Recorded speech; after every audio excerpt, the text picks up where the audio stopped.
Welcome to the third of our three-series discussion about the 19 traits of negative people. This is Michael Yardney in Australia with Tom Corley in the United States. Hello, Tom.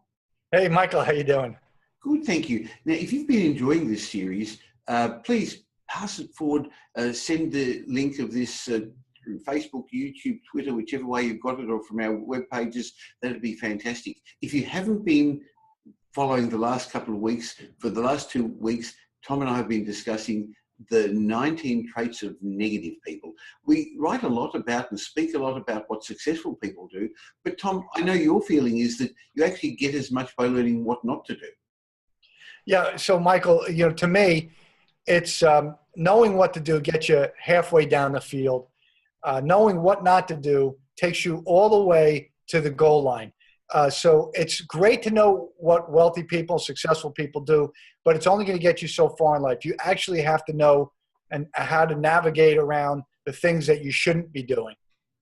Well, that's because we're all driving around with one foot on the accelerator and one on the brake. We have rich habits and we all have poor habits. And what we're wanting to do is get more of the rich habits and cut back some of the poor habits. And a lot of these come from Tom and my book, Rich Habits, Poor Habits. Now, of course, the basis of much of this has been Tom's rich habits study that he did for 5 years of wealthy people and the 2,000 people that I've mentored over the last decade as well. If you haven't got your own copy of Rich Habits, Poor Habits yet, go to richhabitspoorhabits.com and you'll be able to find out how you can get it, either a hard copy or a soft copy book on Amazon or Google Play, so you can read it on your Kindle or whatever.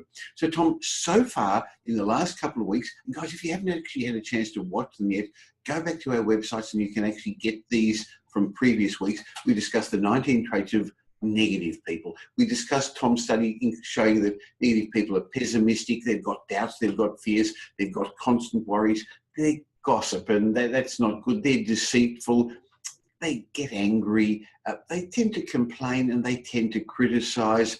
They're envious, and a lot of this comes from the fact that they're not grateful, they're jealous, they condemn people, and they're selfish.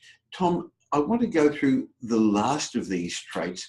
And one of the ones that you come up with in your study is that negative people are, let's be blunt, cheap.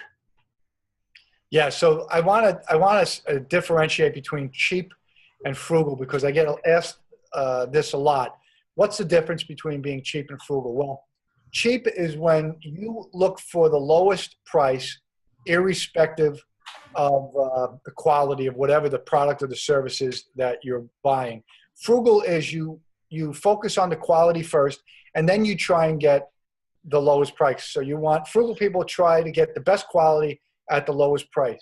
Now, cheap is a mindset. When you start thinking, oh, I want to preserve my money all the time, and it can filter into your relationships. We know we have cheap friends. And we have frugal friends. The difference is when you have a frugal friend, they'll ante up, if you're at a bar or restaurant, and they'll pay their fair share. A cheap friend will try and manipulate you and try and get their share down. So, and cheap, nobody likes to associate with cheap people. So they're actually, the cheap people are operating from a mindset of scarcity. And the frugal people are operating from a mindset of getting value, getting the most value for their money. Sure. I've also found that cheap people are not generous. They don't give to charity. And I know that's important to you. It's important to you and Denise, important to Pam and me, that part of being wealthy is being able to give, truly wealthy, is being able to give back to the community, giving back to the society that's allowed us to get to where we are. It's an important bit. That's part of what we're doing now, educating people for free as well. But it's also putting your hand in your pocket at times, and it's also doing some of the physical charity work I know you do, Tom. Yeah, that's right. And cheap people don't like to contribute to charities because, like I said, they're trying to hold on to the money because they don't believe, because of their scarcity mindset, that they're ever going to make more money. They're stuck in the mindset that they're limited, their earning potential is limited, their wealth is limited, and so they don't want to give their money away to anybody. It gets back to one of the other negative traits we discussed last week, that they're selfish. Tom, another negative trait of people is that they tend to blame others. Their problems are not their fault. They don't take responsibility. It's always somebody else's fault. Yeah, and this is such a big problem right now in society. Um, Nobody wants to take responsibility. It's always somebody else's fault. They blame the government. They blame Wall Street. They blame politicians. We had a movement in the U.S. called Occupy Wall Street. These were the kids who were running around with $300, $400 cell phones, complaining that the wealthy were taking all of their money. Well, half of them didn't even have jobs, so how could they be taking their money? They're not earning anything. So what they were really complaining about was, hey, you know what? I want to be given stuff. I don't want to have to work for it. And that's because they don't want to take responsibility for their own lives. Interestingly, I remember those days of Occupy Wall Street, and they were talking about the 1% who've got everything. But for many parts of the world, those people who are complaining are the 1% for those people in the underdeveloped countries, aren't they? Yeah, the 99% who are in Occupy Wall Street, they would be the equivalent of billionaires in some countries. And this goes back to, the gratitude, not being grateful and being envious. Of course, it also goes back to feeling you're a victim, and there's no such thing as a rich victim. You've got to learn to be in control of your life and be the pilot, not the passenger. Another trait that you came across that negative people have is that they seem to be unapologetic. They never apologize for their actions, those things that hurt other people. Yeah, they're always right. Isn't that amazing? You run into a negative person, and they're always 100% right. Their opinion is always the right opinion. They're not open-minded, Michael. Negative people are closed-minded. So this is why they don't want to apologize, because they're closed-minded. Successful people are open-minded. The reason they're open-minded, or the reason it's critical to their success to be open-minded, is because when you're pursuing success and you have an open mind, that allows you to learn new information. It allows you to absorb knowledge that might alter your behavior or your thinking or the investments that you make or the course of action that you take. When you're closed-minded, you immediately say, well, that knowledge, that information is incorrect. And that's what negative people do. They have a closed mindset, so they don't want to hear anybody else's opinion, and they're unapologetic for their own opinion. Now, as you're watching this, I want to remind you of something Tom said last week, where he pointed out that most of us have negative thinking most of the time. It's our own protective mechanism. So there's two lessons to get out of this particular series of videos Tom and I are doing. One is catch yourself when you're having these negative thoughts so that you can suppress them and start thinking positively. But the other is, of course, to avoid hanging around with negative people, because they're going to drag you down. They're going to waste your time. They're going to infect you, aren't they, Tom? Yeah, so think of the negative people as a kindling, wood, and negativity as the fire. What you want to do is starve that fire. And how you do that is by associating with positive people. They have an effect on that fire. They dampen it down. And so it's always smoldering. But when a negative person comes along, all of a sudden that fire kicks up and it starts burning wildly. And it draws you in. It sucks you in. It's a domino effect. When you associate with negative people, you become more negative. Tom, one of the other negative traits is that negative people seem to avoid criticism. They don't like being criticized, do they? I don't think anybody likes to be criticized, but negative people in particular, because they're closed-minded and they think they're always right, they don't like to hear anybody else's opinion when it differs from their own. And this is a real problem if that person happens to be your boss, because you're going to damage that relationship. That boss isn't going to tolerate that. And so that boss is going to put you underneath his thumb or her thumb, and you're going to hate your job. So you actually perpetuate the hatred for your job by having that mindset. Of course, negative people always seem to know it all, don't they, Tom? Well, they are know-it-alls, even though from what my research, negative people don't read, they don't self-educate, they're not growing, they're stuck.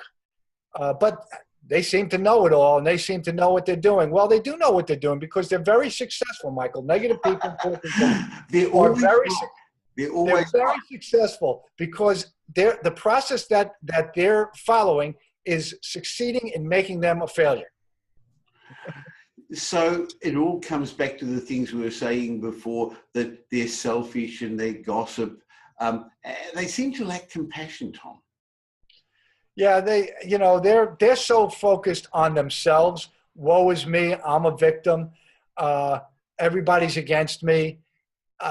So they're always focused on themselves. What I found with the self-made millionaires is they're focused on you. They're focused on the other person. How can I help this other person? That's the positive mindset. That's what it does. It shifts your focus from you to the other person. How can I help someone? How can I help mentor them?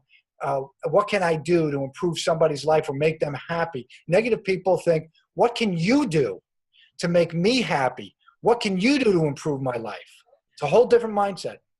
Now, before we discuss the last of these 19 traits, I want to remind you that if you're watching this video, we're doing it, so we're explaining these things so that you understand what to do and what not to do. We want you to change. We want you to develop more rich habits and suppress some of your poor habits, replace them with rich habits. But interestingly, the last of these negative traits, Tom, that you've come around is that negative people avoid change, which is exactly the opposite of what we're trying to create here. Yeah, look, change is uncomfortable, and negative people, they want to stay within their little circle. They don't like it when anybody comes along and disrupts that little circle. A company comes in and buys out your company. Those negative people they go into a panic because you're going to disrupt their lives. If somebody new comes into their life that from maybe a marriage or a friend of the family, they immediately go on guard. They don't like change. They're opposed to change. They're opposed to growth. And I think this whole mindset manifests in this is why they don't read and they don't self-educate themselves, because they have this mindset where they just don't want to change. They want to stay in their little circle. Yeah, change is uncomfortable. It's scary. You're delving into the unknown. To finish off this series of 3 videos, Tom, could you please repeat that beautiful analogy about the comfort zone and the bubble that you often talk about? I know you mentioned it in an earlier video, but just because I think that's going to be a great finishing lesson for our viewers today, because they want to grow their comfort zone. So I like to talk about the circle that we all live in. We all live in a circle. This circle is our comfort zone. And what I found in my research is that the self-made millionaires, they're constantly pushing at the edges of that circle. They're pushing themselves to do things that are different. They're taking risks. They're learning new things and then trying to apply those new things. And when they do that, they're pushing at the fringes of the circle. And when they do that, Michael, it opens up the circle, makes it wider. It widens that circle. And so if you look at any self-made millionaire, their circle is about 10 times the size of the average person, because they were constantly pushing at the edges of the circle to expand their comfort zone. Fantastic. Tom, thank you so much. I really actually enjoyed this. I always enjoy our chats anyway, but this great series of the 19 traits of negative people, a lot of it's come from rich habits, poor habits, but there's a lot more in the book than just that, things that we don't have a chance to talk about in these videos. So if you haven't had a chance to get your copy of the book yet, go to richhabitspoorhabits.com and get your own copy. Thank you once again, Tom, and I look forward to catching up with you next week. Yeah, sounds great, Michael. I look forward to it myself.